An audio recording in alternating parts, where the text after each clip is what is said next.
恭喜晒輝哥嘛！艾少麗計未影過飛之後，再一次幫你克服大海當夜馬喎。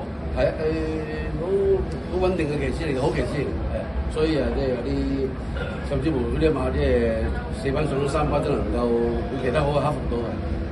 一出閘嗰下有冇令到你啲眼前一亮咧？有啊，我一出閘嗰陣，我嗌咗出嚟，一個馬位喺前面，我覺得佢最大嗰個取勝嗰個要訣就都喺出閘嗰度，佢已經係即係幫助好大。隻馬喺3班都證明咗，即係佢可以立足得到呢一場。啱啱證明。你自己點樣睇呢匹馬？即係個進步感咧？佢因為上3班贏就比較即係有啲驚喜啦，我覺得佢可能佢都需要啲時間適應啦。